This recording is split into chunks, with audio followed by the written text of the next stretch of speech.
साक्षात् परमब्रह्म तस्मै श्री गुरवे नमः। वक्रतुंड महाकाय सूर्यकोटि समप्रभः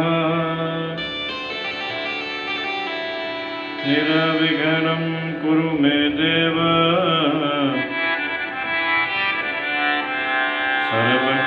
सर्वकार्येषु सर्वदा। सरस्वतीं नमस्तुभ्यं वरदे कामरूपिणी विश्वरूपे विशालाक्षी विद्यां देहि च सरस्वती।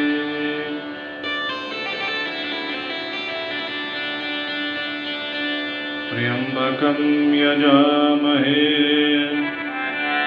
सुगंधिं पुष्टिवर्धनम् उर्वारुकमिव बन्धनात् मृत्योर्मुक्षीयमामृतात्।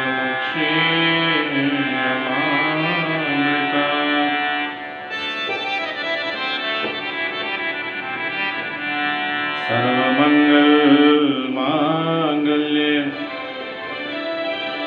शिवे सर्वार्थसाधिके शरण्ये त्र्यंबके गौरी नारायणी नमोस्तुते।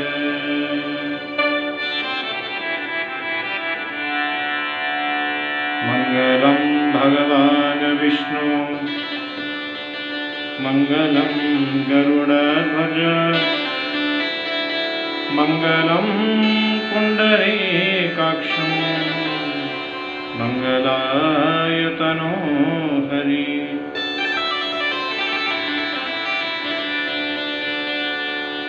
जय जय श्री राधारमण जय जय नवल किशोर जय गोपी चित्तचोर प्रभु जय जय माखन चोर।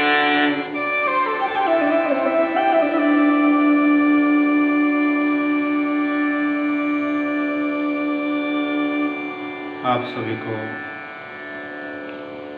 मेरी ओर से जय श्री राम, जय श्री कृष्ण, जय श्रीमन नारायण। आज मैं आपके समक्ष इसलिए प्रस्तुत हुआ हूँ कि आज मैं भगवान के प्रति अपने ही कक्ष में बैठकर किंचन कथा अकिंचन कथा थोड़ा सा प्रयास करने जा रहा हूँ। अधिकांश कथाओं में 2 या 3 घंटा हमें वक्ताओं को बोलने का अवसर मिलता है। उसमें अधिकांश कीर्तन भजन और इधर उधर की बातों में समय निकल जाता है। लेकिन आज अपने मन को आनंदित करने के लिए भगवान की कथा को इस छोटी सी टूटी सी वाणी से कहने का प्रयास करेंगे। तो आइए इस अकिंचन कथा में हम प्रवेश करते हैं।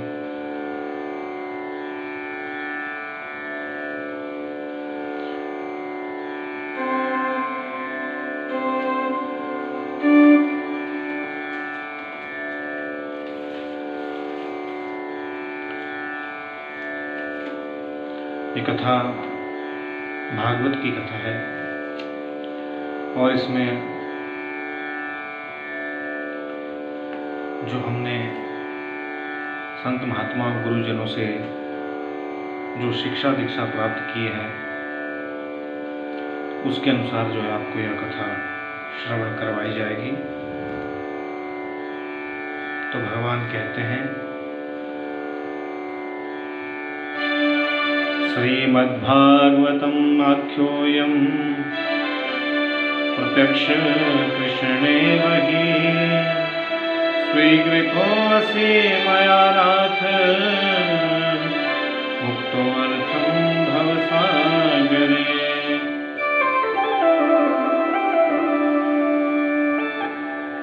कि भगवान कहते हैं कि ये भागवत रूपी ग्रंथ मेरा ही रूप माना जाएगा, और जो जीव श्रद्धा और भाव से इस कृष्ण कथा को श्रवण करेगा वह भव रूपी सागर से पार हो जाएगा। एक दिन हम सबने इस संसार को छोड़कर जाना है। यहाँ तो हमने अपने लिए बड़े बड़े भवन बनाकर रखे हैं, लेकिन जब इस संसार रूपी सागर से पार जाना है, जब हम ऐसे संसार रूपी सागर को छोड़कर जाएंगे, तो जो हमने यहाँ दान पुण्य किया होगा, जो सत्संग से की गई हुई कमाई होगी, उसी कमाई के अनुसार हमें वह परम पद मिलेगा। अन्यथा हमें 84 में बार बार आना पड़ेगा, कई बार योनियों को भोगना पड़ेगा, और अंत में पुनः जो है नरक में ही जाना पड़ेगा।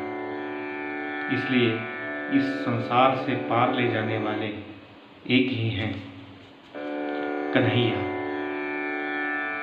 तो कवि ने बड़ा ही सुंदर कीर्तन यहाँ किया है। 2 पंक्ति हम कहेंगे, फिर कथा में ही बढ़ेंगे, क्योंकि हमारी इस अकिंचन कथा का मूल उद्देश्य कथा करना ही है, कीर्तन नहीं है।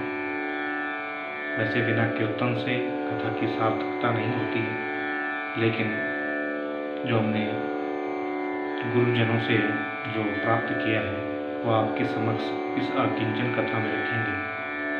तो आइए, कवि ने कहा कि कन्हैया इस भवरूपी सागर से पार ले जाने वाले हैं। कन्हैया ले चल परली पार, कन्हैया ले चल परली पार, ले चल ले चल ले चल मोहे, ले चल ले चल ले चल मोहे, ले चल परली पार, कन्हैया ले चल परली पार, कन्हैया ले चल परली पार। गुण अवगुण सब तेरे अर्पण, पाप पुण्य सब तेरे अर्पण, मैं तेरे चरणों की दासी, तू मेरा पालनहार, कन्हैया ले चल परली पार, कन्हैया ले चल परली पार। तो इस प्रकार से इस संसार से हमें पार होना है, और इस काल रूपी अजगर से हमें बचना है, और परमात्मा से हमें मिलना है। तो इस अमर कथा को सुनने का हमें सौभाग्य मिला है, जिसको सुनने से हमें परमात्मा की जानकारी और प्राप्ति का मार्ग मिलता है। अब जब भी किसी कथा की बात चलती है, तो उसमें सबसे पहले नैमिषारण्य में सूत जी और शौनकादि 88,000 ऋषियों का वर्णन आता है। नैमिषारण्य में शौनकादि ऋषि यही कथा सुनने लगे, और सूत जी ने कहा कि एक समय की बात है कि इस पृथ्वी को उत्तम जानकर देवर्षि नारद जी का भ्रमण करने के लिए निकले। जैसे इस अमर कथा को नारद ने पितामह ब्रह्मा जी से सुन लिया था, लेकिन नारद को यह पता नहीं था कि सप्ताह की विधि क्या होती है, जिसके करने से परीक्षित को मुक्ति हुई थी। वह कथा सनक कुमारों ने देवर्षि नारद को सुनाई। शौनकादि ने सूत जी से प्रश्न किया कि हे सूत जी, नारद जी को तो मृत्यु देवी का श्राप है, दक्ष का श्राप है कि वह एक पल से ज़्यादा एक स्थान पर नहीं रुक सकते। और नारद जी ने सनकादि कुमारों से इस कथा को कैसे सुना, हम विस्तार पूर्वक सुनना चाहते हैं। सूत जी ने कहा कि एक समय ब्रह्मा जी के 4 मानस पुत्र सनक, सनंदन, सनातन, सनत कुमार सत्संग की इच्छा से बद्रिक आश्रम अर्थात बद्रीनाथ में पहुंचे और वहां उन्होंने चिंता में पड़े हुए मुख लटकाए नारद जी को देखा और उन्हें देखकर चारों कुमार भी बड़े आश्चर्य में डूब गए। चारों कुमार सोचने लगे, जिन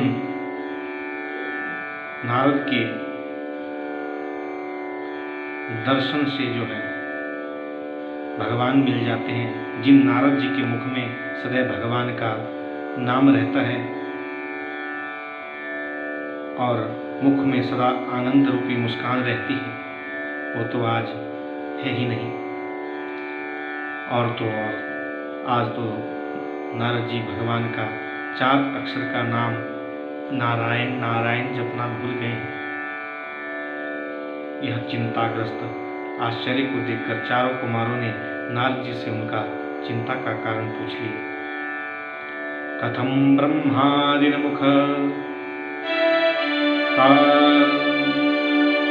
चिंतो भवान त्वरितं गम्यते पुत्र कुताश्च गमनम तव।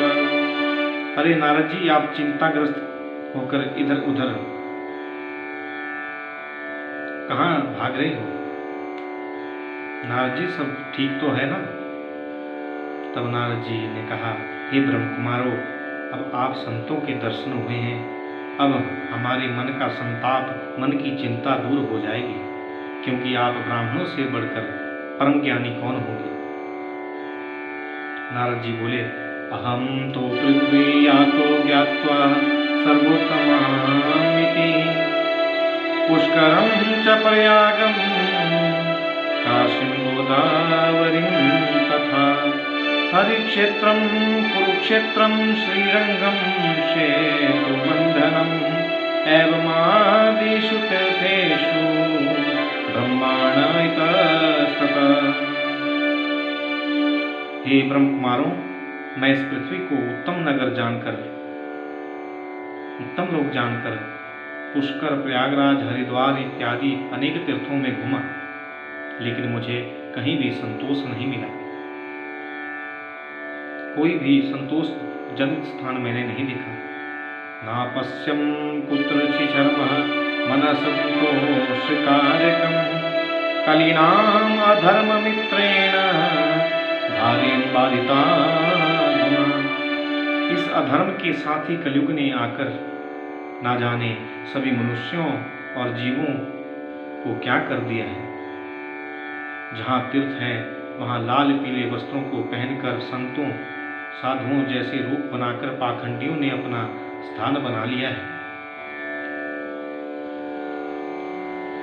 इससे तीर्थों की पवित्रता और भाव कम होता जा रहा है और यहाँ तक ब्राह्मणों ने भी अपने वेद को, विद्या को बेचना शुरू कर दिया है। अरे इस कलिकाल में ना कोई सिद्ध है ना कोई महात्मा।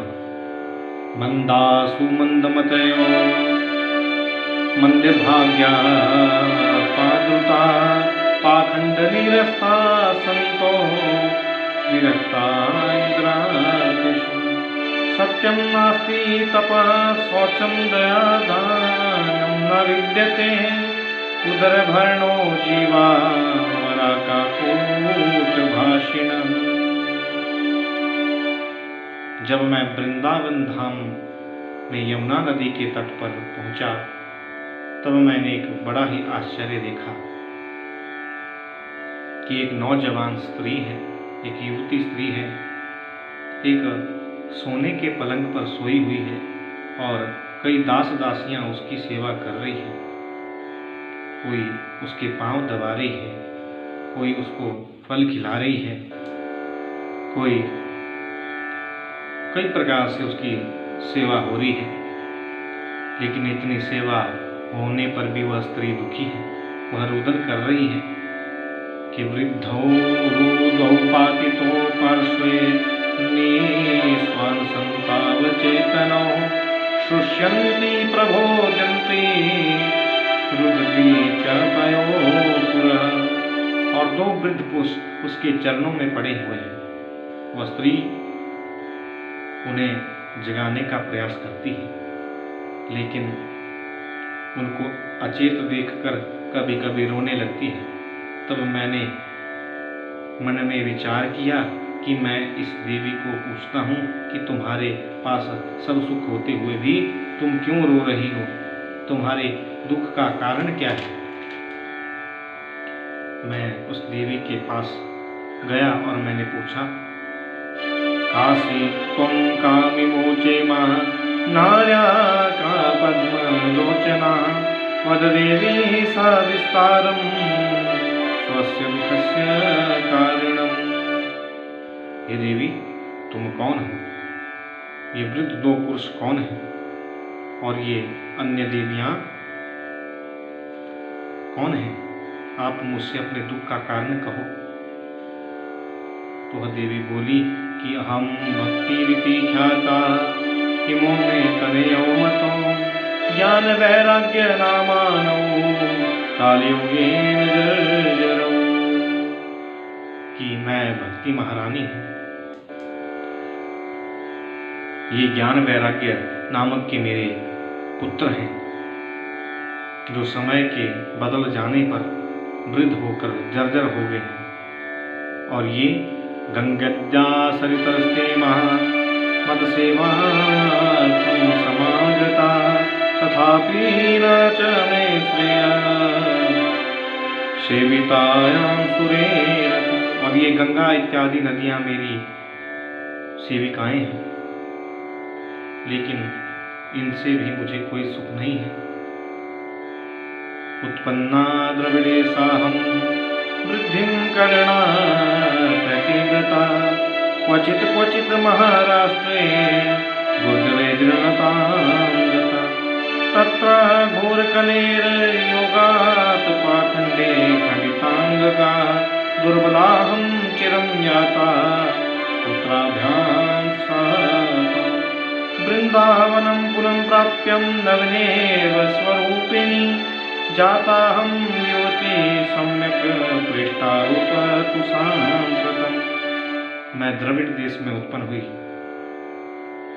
कर्नाटक में वृद्धि को प्राप्त हुई, महाराष्ट्र में मेरा सम्मान हुआ, लेकिन जैसे गुजरात में पहुंची मैं बूढ़ी हो गई, मेरे पुत्र भी बूढ़े हो गए।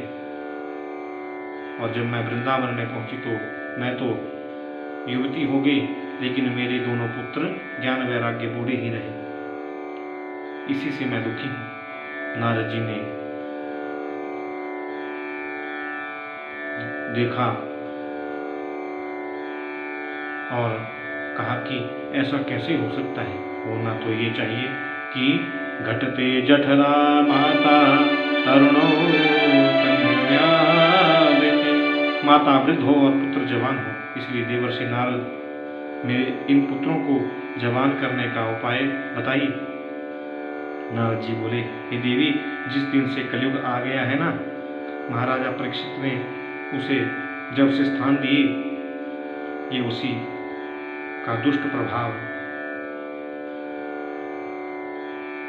के कारण ऐसा हुआ है। भक्ति ने कहा कि ये देवर्षि नारद जब कलयुग में इतने अवगुण थे तो महाराजा परीक्षित ने इसे आने ही क्यों दिया, उसे मारा क्यों नहीं। तब देवर्षि नारद ने कहा, यत्फलं नास्ति तत्सायोगेन समाधिना तत्फलं लभ्यते सम्यक् कलौ केशव कीर्तना। कि जो फल तपस्या और योग से भी नहीं मिलता वो फल हरि की भक्ति और ध्यान करने से इस कलयुग में सहज ही मिल जाता है। इसलिए राजा परीक्षित ने कलयुग के इस गुण को देखकर उसे मारा नहीं अपितु उसे आने दिया। अरे भक्ति महारानी, कलयुग बुरा नहीं है, कलयुग की चाल बुरी है। जो इस कलयुग की माया से माया के साधनों से प्रेम करता है वह इसी भव सागर में फंसा रहता है। और जो इस कलिकाल में भगवान का श्रद्धा और विश्वास से भजन करता है वह जीव इस भवरूपी सागर से पार होकर परम पद को पाता है। मैं जानता हूँ इस कलयुग के आने पर ही तुम्हारी यह दशा हुई है और भगवान ने तुम्हें अपने दाएं अंग से और मुक्ति को जो है बाएं अंग से प्रकट किया था।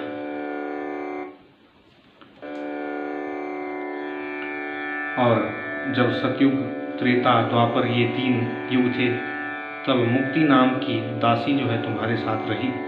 लेकिन जब द्वापर का अंत हुआ और कलयुग आया तब तुम्हारी मुक्ति नाम की वह बहन भगवान कृष्ण के साथ अपने धाम को चली गई और तुम यहाँ अपने दोनों पुत्रों के साथ यहाँ अकेले रह गई। लेकिन हे भक्ति महारानी, अब तुम चिंता ना करो। अगर मैंने इस कलयुग में समस्त देहधारी जीवों के हृदय में तुम्हें स्थापित ना कर दिया, ज्ञान वैराग्य को बढ़ा ना दिया, तो मैं भगवान विष्णु का भक्त नहीं। इतनी बड़ी प्रतिज्ञा देवर्षि नारद ने कर ली।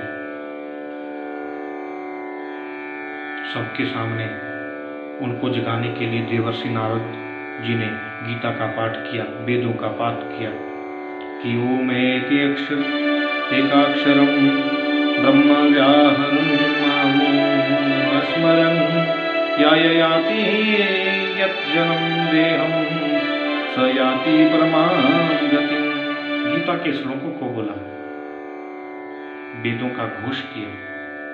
नारद जी के ने पुरुष सूक्त, वेदों के मंत्र, उपनिषद, संहिताएं, अनेक प्रकार के ग्रंथों को, मंत्रों को पढ़ा और मंत्र को पढ़ के थोड़ा सा जल ज्ञान वैराग्य के ऊपर छिड़का। वह थोड़ी देर उठे और फिर से जो है भक्ति माता की गोद में सो गए। यह देखकर नारद जी बड़े आश्चर्य में पड़ गए कि मैंने तो सारे वेदों और अन्य गीता इत्यादि शास्त्रों को, ग्रंथों को, मंत्रों को पढ़ लिया, लेकिन ये ज्ञान वैराग्य जो है थोड़ी देर उठे और फिर से जो है सो गए। तब नारद जी भी निराश हो गए और मन में विचार करने लगे कि मैंने तो प्रतिज्ञा भी कर ली कि मैं तुम्हारे इन पुत्रों को फिर से जो है जवान करके तुम्हारे दुख को दूर करूंगा, लेकिन मैं नहीं कर पाया। नारद जी की यह मनोदशा देखकर भगवान ने आकाशवाणी की कि हे देवर्षि नारद, भक्ति ज्ञान वैराग्य के दुख दूर करने का उपाय है, लेकिन यह उपाय तुम्हें सच्चे संत ही बताएंगे। अब नारद जी चिंताग्रस्त होकर संतों को ढूंढने के लिए हरिद्वार इत्यादि क्षेत्रों में घूमे, लेकिन उन्हें किसी भी तीर्थ में कोई सच्चे संत नहीं मिले। नारद जी सब तीर्थों में जाकर सभी सिद्ध महात्माओं से एक ही बात करते कि भक्ति ज्ञान वैराग्य कैसे जागृत होते हैं, लेकिन किसी ने भी उनके प्रश्न का यथार्थ उत्तर नहीं दिया। अब घूमते घूमते नारद जी बद्रिकाश्रम अर्थात बद्रीनाथ में पहुंचे। वहां जब नारद जी ने सनकादि कुमारों को देखा तो उनसे पूछा कि भक्ति ज्ञान वैराग्य कैसे जागृत होते हैं। तो सनकादि कुमारों ने कहा कि नारद जी, अगर आप भक्ति ज्ञान वैराग्य को जागृत करना चाहते हो तो आपको सप्ताह यज्ञ करना होगा। कि श्रीमद्भागवतं सप्ताह वाचनं कुरु इति सूर्यवच सर्वे धर्म रूपं तु मे श्रुतम्। तब जाके भक्ति ज्ञान वैराग्य का कल्याण होगा। नारद जी ने कहा कि अरे ब्राह्मण देवताओं, मैंने तो पहले भी पुरुष सूक्त गीता का पाठ किया, वो भी तो भागवत से ही निकला है, लेकिन यह सप्ताह क्या है ये आप ब्राह्मण संतों के सिवाय मुझे कोई नहीं बता पाया। इसलिए कवि कहता है थोड़ा सा भजन। संतन के संग लाग रे तेरी बिगड़ी बनेगी, संतन के संग लाग रे तेरी बिगड़ी बनेगी। ध्रुव जी की बन गई, प्रहलाद जी की बन गई, सबरी के जाग गए भाग रे तेरी बिगड़ी बनेगी। संतों का संग करने से ही सत्संग मिलता है और सत्संग से ही भगवान नारायण की प्राप्ति होती है। बिना सत्य के संग के अलावा ऐसा कोई भी इस संसार में साधन नहीं है जो हमें पार ले जाए। हरि शरणम ऐसा मंत्र गान करते हैं सनत कुमार। सखा सभी प्रेम से बोलो हरि शरणम हरि शरणम। संतों से बढ़कर हितकारी और कोई नहीं होते। तो हे ब्रह्म कुमारों, आपसे बढ़कर सच्चे संत मुझे कहाँ मिलेंगे। देवर्षि नारद को ब्रह्म कुमारों ने कहा कि हे नारद जी, आप भक्ति ज्ञान वैराग्य को हरिद्वार लेकर आओ और वहाँ एक सुंदर वेदी बनाकर 5 ब्राह्मणों को आवरणित करो। कि आवरणानां पंचविप्राणां यज्ञबाधा निवार्यते।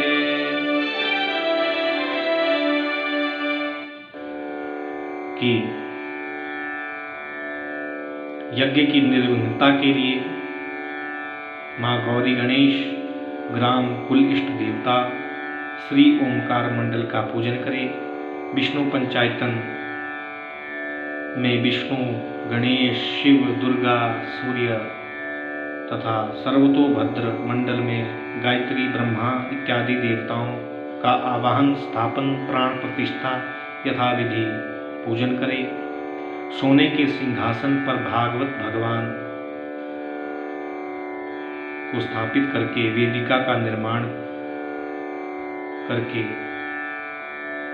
व्यासपीठ पर ऐसे ब्राह्मण ऐसे वक्ता को विराजमान करे कि विरक्तो वैष्णवो विप्रो वेद शास्त्र विशुद्धिकृत।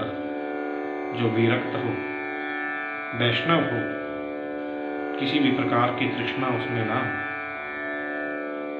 विप्र माने ब्राह्मण हो, वेद शास्त्र का पठन पाठन करने वाला, व्याकरण का थोड़ा बहुत ज्ञान रखने वाला हो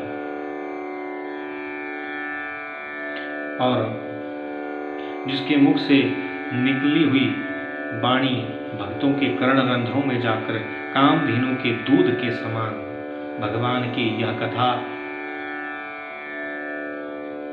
भक्तों के हृदय कमल में भगवान को विराजित करे। ऐसा भागवत भगवान का मत है। श्रीमद् भागवत एक ऐसा फल है जिसमें ना कोई गुठली ना कोई छिलका बल्कि रस ही रस है। 9 प्रकार के रस इस भागवत में बहते हैं। विविध रस, करुण रस, रौद्र रस इत्यादि।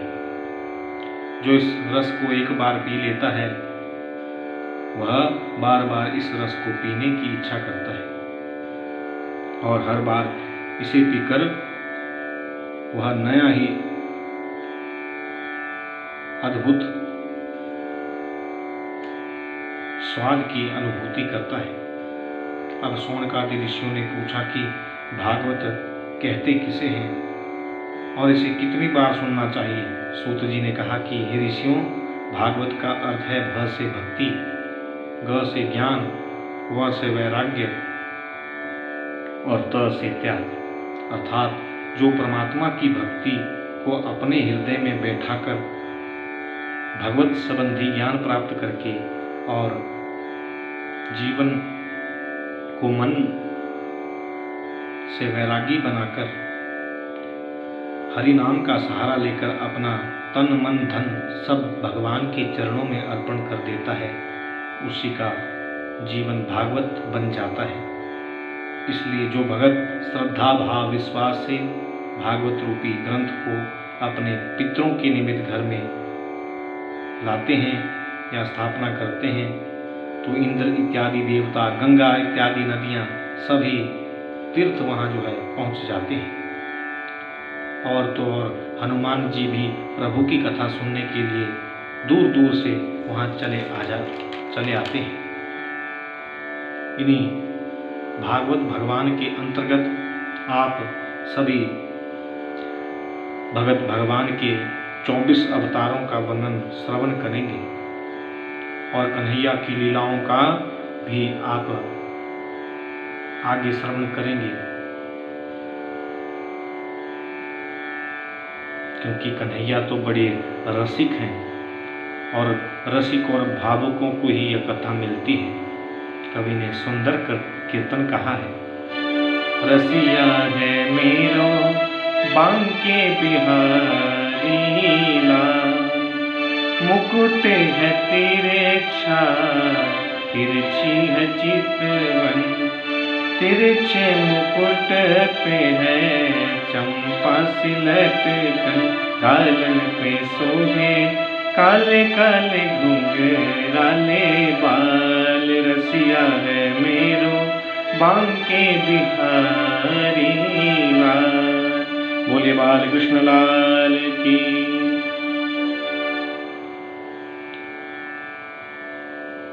ये जो हमने कीर्तन भजन थोड़ा सा स्थाई गाया, क्या आपको पता है किसी भी यज्ञ की पूर्ति के लिए कीर्तन किया जाता है, इसलिए बीच बीच में हम थोड़ा सा कीर्तन करते रहेंगे। स्थाई मात्र और कथा धारा प्रवाह से भगवान की कृपा से तोतली वाणी के द्वारा आप तक YouTube चैनल के माध्यम से अकिंचन कथा ठाकुर जी की पहुँचती रहेगी और जहाँ भी हमारी भविष्य में कथा होगी वो लाइव प्रसारित YouTube के माध्यम से आपको मिलेगी। तो कथा में पुनः प्रवेश करते हुए कि कथा की सार्थकता के लिए कीर्तन किया जाता है, यज्ञ की पूर्ति के लिए कीर्तन किया जाता है, चाहे वो सत्यनारायण की कथा हो या भागवत की हो, शिव पुराण की हो, अन्य भी जिस भी पुराण की हो। कीर्तन का अर्थ है भगवान की कीर्ति और यश का गुणानुवाद करना। कीर्तन करने से और कीर्तन में ताली बजाने से हमारे पाप नष्ट हो जाते हैं। तो वहाँ हरिद्वार में अब भक्ति ज्ञान वैराग्य और नारद बने गए हैं यजमान और व्यासपीठ पर बैठा दिया है सनकादि कुमारों को। और जैसे ही चारों कुमारों ने कथा आरंभ की और कहने लगे और भक्ति ज्ञान वैराग्य वहाँ पहुँचे और भगवान का कीर्तन करती हुई भक्ति और ज्ञान वैराग्य नृत्य करने लगे। श्री कृष्ण गोविंद हरे मुरारे, हे नाथ नारायण वासुदेवा, भक्ति सुतौ तौ तरुणौ गृहीत्वा, प्रेमेक रूपा सहसा विराशि।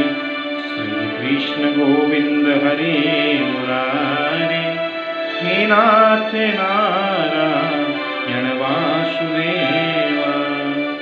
बोले कृष्ण बलदेव भगवान की। जैसे ही सनकादि कुमारों ने हरिद्वार में कथा आरंभ की और कथा में नारद जी ने पूछा कि इस कथा से किन किन पापियों का उद्धार होता है। कायेन वाचा मनसा पातकं नित्यं प्रकुर्वन्ति सखा हठेन्ये परस्वपुष्टा मलिना दुराशया सप्ताहयज्ञे कलो पुनन्ति ते। जो प्राणी मन वाणी शरीर से तथा दुष्ट हृदय के होते हुए कलयुग में सप्ताह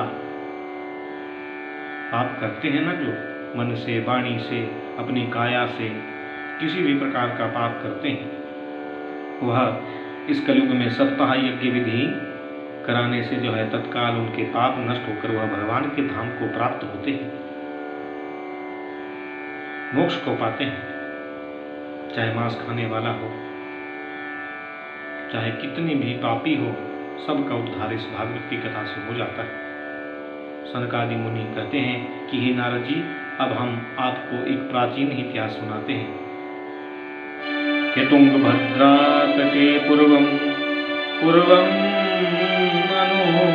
अनुत्तमं यत्र वर्णा स्वधर्मेण सत्य धर्म तत्परा आत्मदेव पुरे तस्मिन् सर्ववेदो विशारदो श्रोतस्मातेषु निष्णातो द्वितीयैव भास्कर। पूर्व काल में तुंगभद्रा नाम की नदी के तट पर एक अनुपम नाम का नगर बसा हुआ था। उस नगर में सभी वर्णों के लोग रहते थे, अपने अपने कर्मों में सब लगे रहते। उस नगर में सभी वेदों का ज्ञान रखने वाले आत्मदेव नाम के एक ब्राह्मण थे। उन ब्राह्मण के पास धन जमीन सब कुछ था, लेकिन संतान नहीं थी। आत्मदेव की पत्नी, जिसका नाम आदरणीय श्री धुंधली देवी है, वह सब कुछ होते हुए भी संतान का ना होना, आत्मदेव यह सोचकर बड़े चिंताग्रस्त रहते। उन्होंने संतान प्राप्ति के लिए कई उपाय भी किए, लेकिन सब उपाय निष्फल हो गए। एक दिन आत्मदेव नामक ब्राह्मण ने संतान ना होने के दुख से अपने प्राण त्यागने का विचार सोचते हुए जंगल में नदी के तट पर जा पहुंचे। वहां एक सन्यासी महात्मा जलपान कर रहे थे और आत्मदेव को आत्महत्या करते देखकर उन सन्यासी ने आत्मदेव जी को रोक लिया और उनसे उनके दुख का कारण पूछ लिया कि तुम अपने प्राण क्यों त्यागना चाहते हो। संत त्रिकालज्ञ होते हैं। ये ब्राह्मण के मन की बात को जान गए और हंसने लगे। अरे ब्राह्मण, तुम्हें वेदों का ज्ञाता होकर भी संतान की प्राप्ति ना होने पर मोह के बंधन में फंसकर व्यर्थ ही चिंता कर रहे हो। देखो आत्मदेव, यह संसार मिथ्या है, सत्य तो हरि नाम है, इसलिए हरि का भजन करो। तुम जानते हो, जो भी जीव इस मृत्यु लोक में आया है वह अपने अपने कर्मों के को भोग कर एक दिन यहाँ से चला जाता है, और जो अच्छे बुरे कर्मों के अनुसार फिर से 84 में आकर अपने पूर्व जन्मों को भोगता है। इसलिए हरि का भजन करो और मोह और ममता रूपी इस बंधनों को छोड़ो और प्रभु का नाम का सहारा लो, अपनी आत्मा को परमात्मा में लीन कर लो। तभी आत्मदेव जी ने कहा, हे महात्मा जी, आप जो कह रहे हैं वह सत्य है, लेकिन गृहस्थ जीवन में सब कुछ होने पर भी संतान का ना होना तो एक शाप ही है, क्योंकि पितरों के ऋण से मुक्त होने के लिए पुत्र का होना अति अनिवार्य है। पुत्र अपने माता पिता को पुण्य नाम नरक तारायति की पुत्र, जो पुण्य नाम नरक से हमें पार उतारता है, बचाता है, पिंडदान करके पितरलोक में स्थान प्रदान करता है। इसलिए मुझे पुत्र चाहिए, और गृहस्थ जीवन में आकर संतान को मैं उत्पन्न ना कर सका तो इस शरीर का समाप्त हो जाना ही अच्छा है। कहते हैं जब किसी सन्यासी संत के दर्शन होते हैं तो सभी प्रकार की चिंताएं मिट जाती हैं। जैसे अग्नि लगने से लकड़ी राख बन जाती है। तो अब मुझे आपके दर्शन हुए हैं तो मेरा दुख अवश्य में दूर हो जाएगा। अब आप ही मुझे पुत्र प्राप्ति का उपाय बताइए। संत ने कहा, हे विप्र, मैं विधि के विधान को नहीं बदल सकता। कि शृणु विप्र मया तद्यः प्रारब्धं तु विलोकितं सप्तजन्माब्धि पुत्रो नैव च। अरे ब्राह्मण, तुम इस जन्म की बात कर रहे हो, तुम्हारे तो 7 जन्म तो कोई पुत्र नहीं है। तुम अपनी बुद्धि और विवेक से विचार करो, बालकों की तरह हठ मत करो। ब्राह्मणों ने कहा, विवेकेन भवेत् कर्म में पुत्रो देहि बलादपि नो चेद्य जाम्यहं प्राणस्तदो शोकमूर्छित। नहीं, मुझे तो बलपूर्वक आपसे ही पुत्र चाहिए, वरना मैं अपने प्राणों का आपके चरणों में छोड़ दूंगा। और आत्मदेव ने संत जी के पांव पकड़ लिए।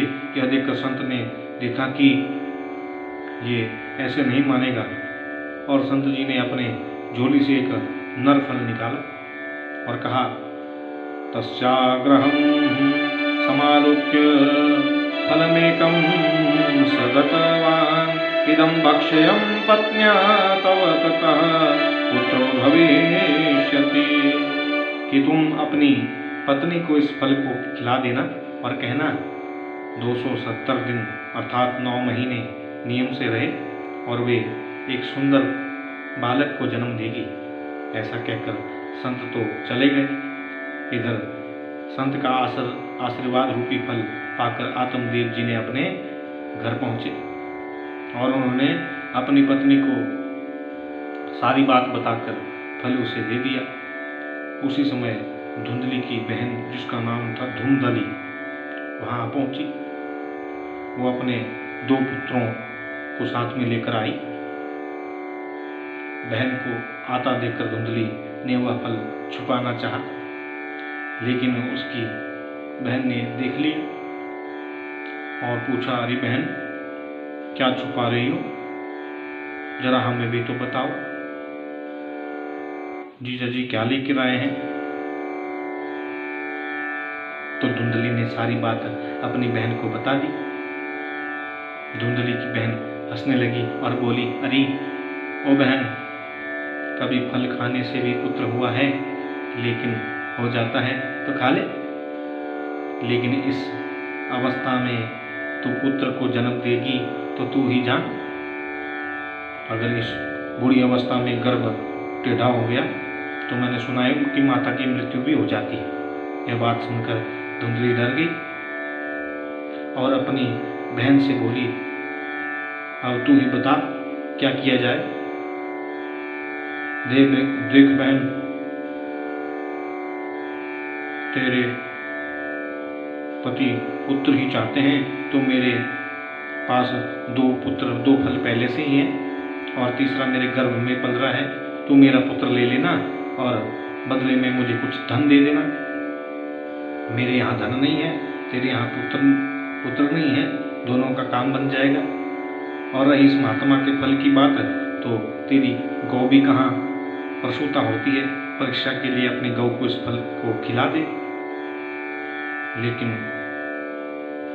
बहन, जब गर्भ बढ़ता है तो उधर भी बढ़ता है, उसके लिए मैं क्या करूं? अरे ओ बहन, कपड़े के जो चिथड़े होते हैं, सराहना इत्यादि होता है, उसको डाल ले, कुछ दिनों के लिए ढूंढ कर लेना। वैसे भी तेरे पतिदेव बड़े भोले हैं, उनको क्या पता। उसे अपनी बहन की बात भागी और उसने जो महात्मा जी का फल था वह गौ को खिला दिया। और कुछ दिनों बाद जो बहन का पुत्र हुआ उसे लेकर आई और अपने घर में आत्मदेव जी बड़े प्रसन्न हुए। उन्होंने पुत्र की प्रसन्नता में बहुत सा दान बांटा। 3 महीने बाद जो गौ को फल खिलाया था उसके यहाँ भी एक संतान हुई, जिसका शरीर मनुष्य की तरह लेकिन कान जो है गौ की तरह थे। उसका नाम गोकर्ण हुआ। अब उधर आत्मदेव की पत्नी धुंधली ने कहा, देखो स्वामी, प्रसव तो हो गया, लेकिन मेरे स्तनों में इस बालक को दूध पिलाने के लिए दूध नहीं है। आत्मदेव जी ने आंखें बंद की और भगवान से प्रार्थना की कि हे विधाता, आज तक जिस भी माँ ने अपने पुत्र को जन्म दिया है और ऐसा कभी ना हुआ है कि आपने माँ के स्तनों में दूध की व्यवस्था ना की हो, ना आज तक ऐसा हुआ है, ना होगा, ना भूतो ना भविष्यति। लेकिन क्या पता महात्मा जी का फल है, थे भोले आत्मदेव, ऐसा भी हो सकता है। चलो, जैसी हरि की इच्छा। तभी धुंधली बोलती है, स्वामी मेरी छोटी बहन की एक संतान हुई है, लेकिन वो मर गई। क्यों ना हम इस बालक को दूध पिलाने के लिए कुछ दिनों के लिए वहाँ छोड़ दें। अब उसी स्वार्थी माँ का से जन्म लिया था और उसी स्वार्थी माँ का उस शिशु ने दूध पिया, उससे उस बालक की बुद्धि स्वार्थी हो गई। जब नामकरण की बारी आई तो धुंधली ने आत्मदेव जी से कहा कि देखो, मेरा नाम है धुंधली और मेरे पुत्र का नाम होगा धुंधुकारी। एत काले तौ जातो तरुणो तनया विभौ गोकर्ण पंडितो ज्ञानी धुंधुकारी महाखल। समय के बीत जाने पर दोनों भाई जवान हो गए। गोकर्ण तो बड़े पंडित ज्ञानी हुए, लेकिन धुंधुकारी बड़ा ही उपद्रवी हुआ। अब आत्मदेव विचार करने लगे कि ठीक ही कहा था महात्मा जी ने कि ये क्या देता है ये पुत्र। तो कुपुत्र है जो मांस, ये तो पुत्र नहीं है, ये तो कुपुत्र है जो मांस मदिरा का सेवन करता है, मांस खाता है, वैश्यगामी हो गया है। घर में जितना भी धन इत्यादि था धुंधुकारी ने मदिरा पान इत्यादि में लगाकर सब समाप्त कर दिया।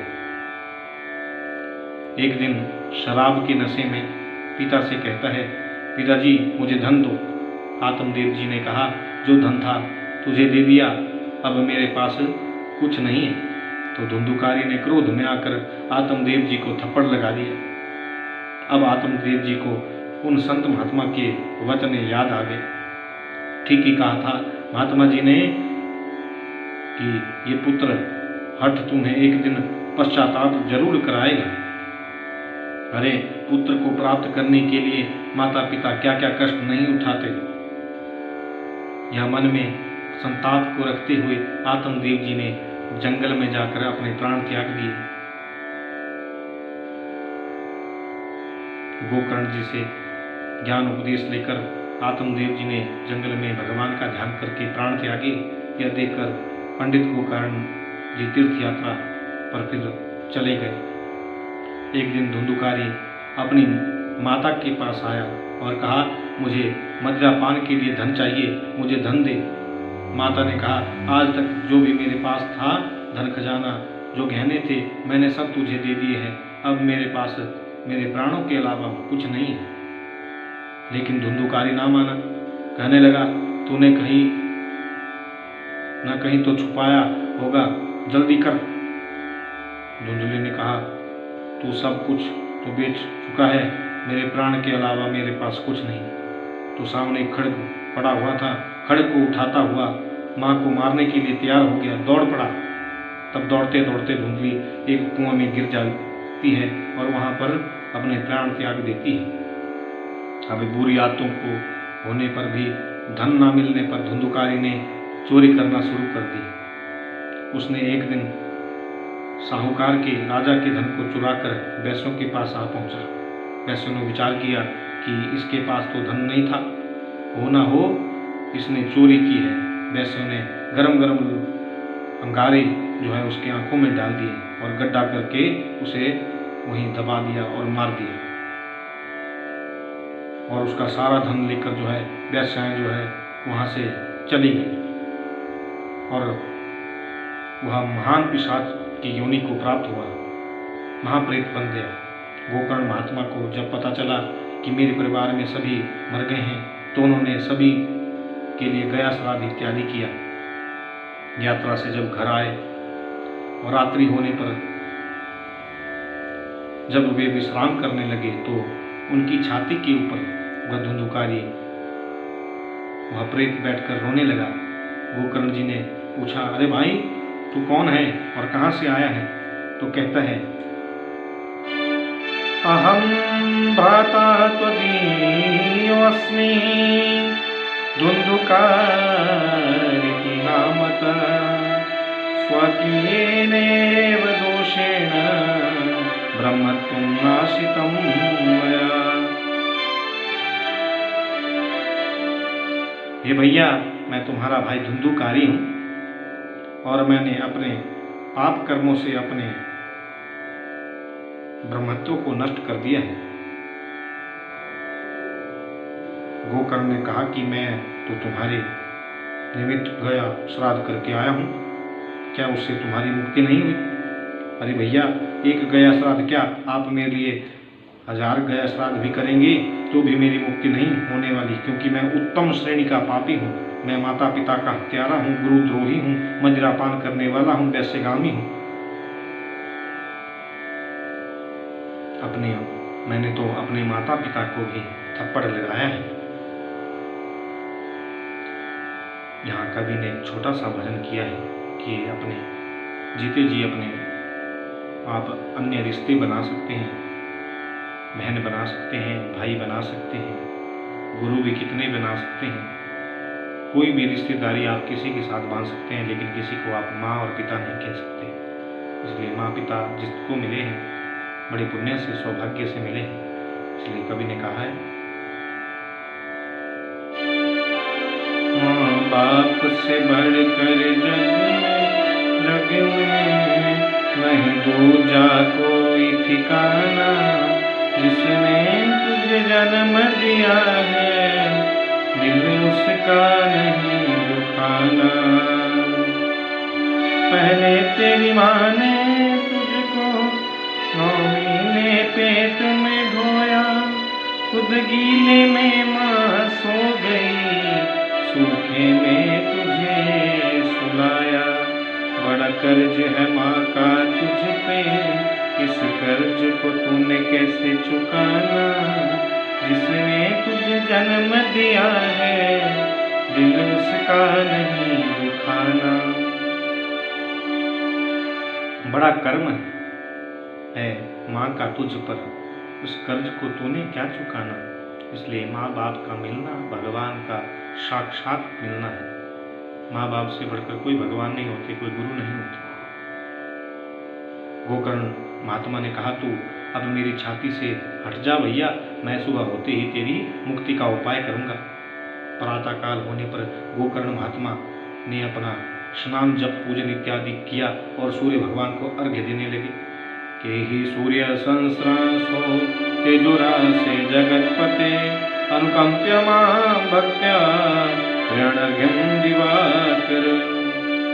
जैसे ही गोकर्ण महात्मा ने सूर्य को अर्घ्य दिया तो भगवान सूर्य नारायण ने गोकर्ण जी के मन के भाव को जान लिया और सूर्य नारायण भगवान ने गोकर्ण जी से कहा कि तुम अपने भाई की मुक्ति के लिए श्रीमद् भागवत सप्ताह यज्ञ करो।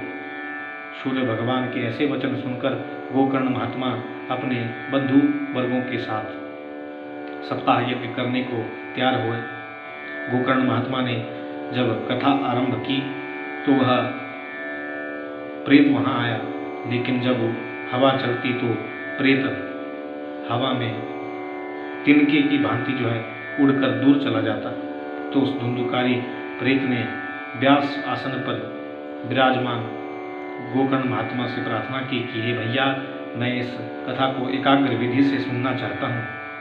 तो गोकर्ण महात्मा ने सामने पड़े एक 7 गांठ वाले बांस में उस प्रेत को आवाहन करके बिठाया और स्वयं व्यासपीठ पर बैठकर भगवान की कथा वाचना आरंभ किया और साथ में उस 7 गांठ के बांस को बांध दिया कि आयं तु ना पित्रा सौम्यस्वमीशवास्ता पृथ्वी देवयाने अस्मिन् यज्ञ स्वधायः अदंतो ब्रवन्तु ते अस्मान्। जैसे प्रथम दिवस की कथा विश्राम हुआ तो पहली ग्रंथि जो है चटक गई, वह अगली ग्रंथि में बैठ गया।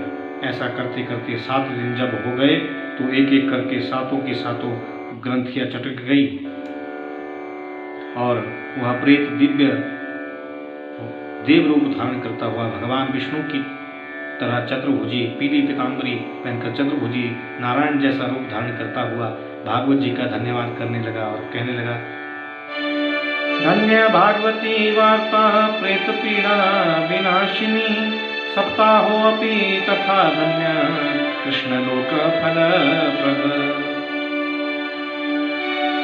भागवत की वंदना व्यास जी की वंदना व्यास पुत्र सुख जी की बार बार वंदना। सीताराम वंदना राधे श्याम वंदना अंजना के नंदना की बार बार वंदना। इस प्रकार से भागवत और व्यास सुखदेव ऋषि की उसने वंदना की। गोविंद मेरो है गोपाल मेरो है, इस प्रकार का भजन जब भगवान का किया, अब वह धुंधुकारी दिव्य देव रूप धारण करके अपने भाई बंधु वर्गों का धन्यवाद करता हुआ प्रणाम करके विष्णु पार्षदों के साथ पुष्पक विमान में बैठकर भगवत धाम को चला गया। तभी सभी भक्तों ने भी गोकर्ण महात्मा से प्रश्न किया, देखो ना महात्मा जी, कथा तो हमने भी सुनी लेकिन हमारे लिए कोई विमान नहीं आया। आपने ना अपने भाई को बड़ी अच्छी विधि से कथा सुनाई और हमारे लिए बड़ी अच्छी विधि से कथा नहीं कही। तब महात्मा गोकर्ण जी ने कहा, देखो श्रोतागणों, मैंने तो कथा आपको भी सुनाई और अपने भाई को भी सुनाई। उसमें अंतर यह रहा कि मेरे भाई ने जो है उस कथा को एकाग्र विधि से सुना और आपकी कथा सुनने में थोड़ा भेद रह गया। आपने तो कथा के बाद विश्राम भी लिया, भोजन भी लिया, इधर उधर की बातें भी की, घर के सब काम काज भी किए। मेरे भाई ने तो 24 घंटे 8 याम प्रत्येक श्वास में हरि का ही भजन किया और इस कथा के श्रवण से ही वह भगवान के धाम को प्राप्त हो गया। अगर आप भी इसी विधि से इस कथा को श्रवण करेंगे तो आपके लिए भी ऐसे ही विमान आएंगे। गोकर्ण महात्मा की बात सुनकर सभी का ग्रामवासियों ने उसी भाव से कथा पुनः करवाई और श्रवण की और विष्णु पार्षद बहुत सारे विमानों को लेकर उन सभी को गोकर्ण महात्मा के साथ भगवान के धाम को ले जाने के लिए आए और सभी उन विमानों में बैठकर भागवत भगवान का धन्यवाद करते हुए भगवान के धाम को गए। जो भगत, जो बहन, जो भी इस मेरे ठाकुर जी के दरबार में आकर श्रद्धापूर्वक इस कथा को श्रवण करता है, उसके सब कार्य भगवान पूर्ण करते हैं। आपके भाग्य से हमारे भाग्य जागृत हुए हैं, जो हमें ठाकुर की यह कथा, किंचन कथा ठाकुर की यह कहने को और आपको YouTube सोशल मीडिया के माध्यम से आप श्रवण करने को मिल रही है। न ये बुद्धि मेरी है, न वाणी मेरी है, न कथा मेरी। ये भगवान की दी हुई बुद्धि और वाणी भगवान सरस्वती के द्वारा संचालित कर रहे हैं और कथा भी ये भगवान की है, भगत भी आप भगवान के हैं। तो अंत में आज की इस कथा के सत्र में ये दास आप भगवान से प्रार्थना करता है, 2 पंक्ति कहता है और फिर अपनी स्तोत्री सी वाणी को यहीं पर विराम देता है। सबका भला करो भगवान, सबका सब विधि हो कल्याण, सबके घर में सुख सम्मान, सबका भला करो भगवान। श्रीमद्भागवतम् आख्योऽयं प्रत्यक्ष कृष्णे वही, सविकृतोऽसि मया नाथ मुक्तोऽर्थं भवसागरे।